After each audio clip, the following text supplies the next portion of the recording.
Hi. I know a team that spent 250,000 and 4 months building a complex multi-agent system only to discover that a well-designed prompt and a simple document retriever would have performed better. Most teams waste months choosing the wrong approach. In this video, I will give you a simple 3-question decision framework that gets it right in just 5 minutes. Here's a 3-question decision framework that we'll discuss. So, the first question you need to ask yourself is, have you tried advanced prompting?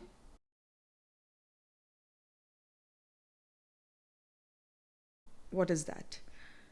Now, you can see in the base language models, sometimes you send a query to a base language model and you see the response is not really good. Sometimes there are a lot of hallucinations, sometimes the response is not up to the mark, it's not nuanced enough, the query is very complex, and so on. So, what you do is you enhance or improve the prompts.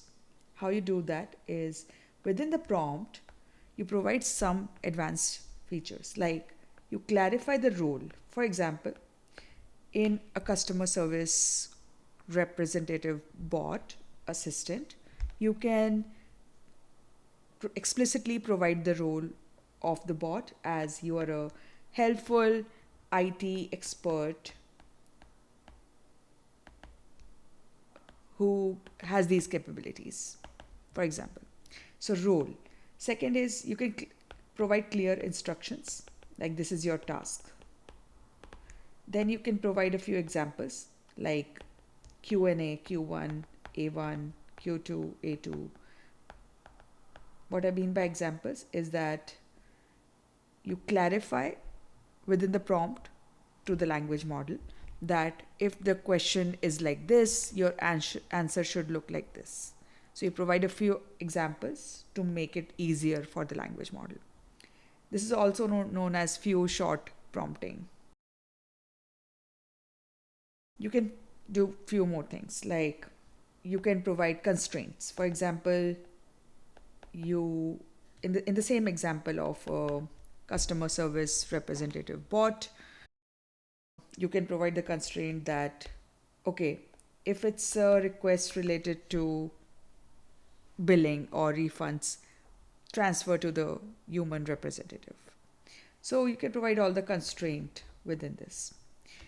You can also provide output format. For example, the output should look like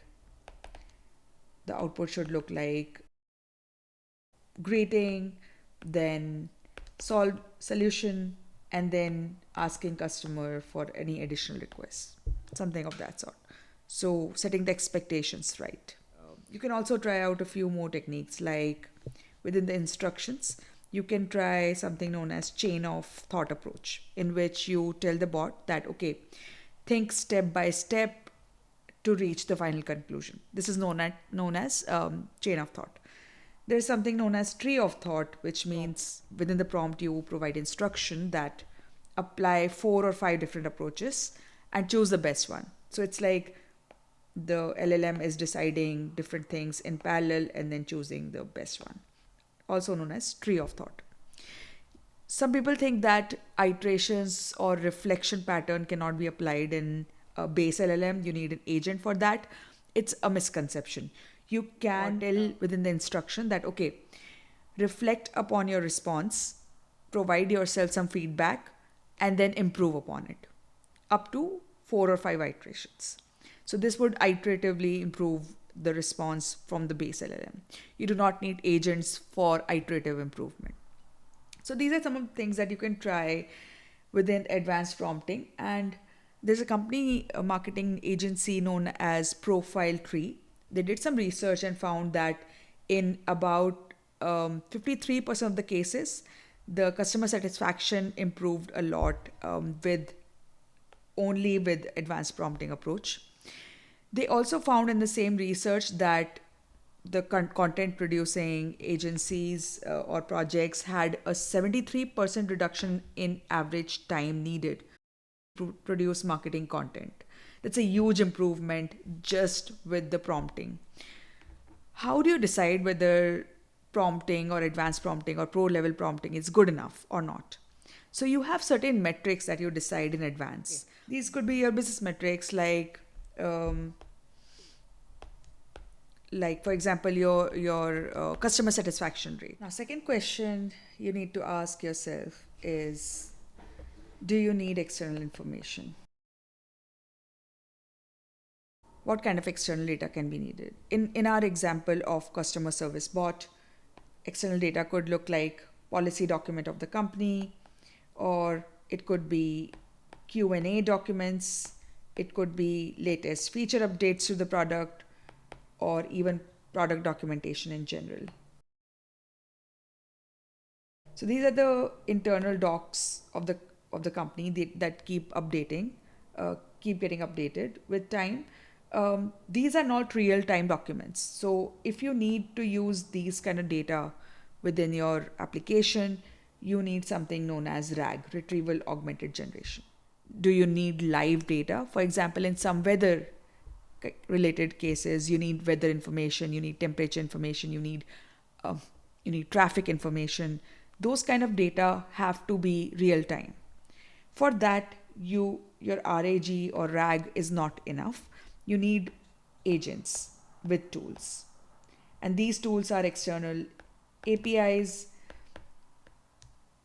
that provide these real time information. Another question you can ask yourself to decide between RAG or you using agents is, do you need your application to perform actions? By action, I mean, in our example, you can consider fetching customer information, live customer information as an action. Fetching some information to decide whether to provide a refund or not can be an action. Or even writing an email. Some applications you can see write email as well, or even Slack messages, Discord messages. So those are all considered actions. And for those kind of action requirements within your application, you do need agents. Your RAG alone is not sufficient. So decide to use agents only if you need actions, you need external APIs or tools for real-time data. Otherwise, simply to fetch external data that is not real-time, that is latest, that is stored in your database, you can use RAG. This is how you decide whether you use RAG or agents. So far what we've learned is we would do simple prompting first, then see how much my performance improves with advanced prompting. If external document or external data is needed, I would use RAG. If my application doesn't need external information, and if the language model's training cutoff is sufficient enough, for example, in some sort of writing applications, for those applications, learned language model is pretty much enough. So for those kind of cases, you don't need RAG or agents. You just use advanced prompting and it's enough. If you need RAG for external data, use that, and use agents only if you need actions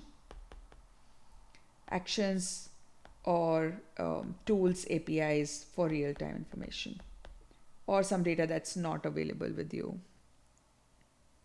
So in all the cases in which you need external data, you need actions, you need to apply some actions, you need external APIs. You can also use agents and then use RAG, not as a separate feature, but maybe just as RAG as a tool. This is an advanced concept, but basically it's known as agentic RAG.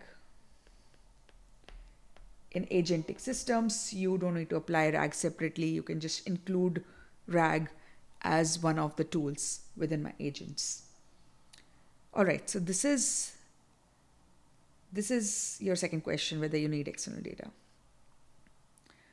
Now comes the third question, which is, do you need any domain-specific reasoning patterns or domain-specific language, domain-specific vocabulary? I'll give you some example. For example, in some legal cases, there are some compliance requirements. There is a certain language, certain reasoning framework required. Legal cases, and then some medical cases could be there in which you need medical specific reasoning patterns. So, first think in terms of what exactly do you need to do in these domain specific problems. In some cases, RAG is enough because RAG with advanced prompting is enough. When is it enough?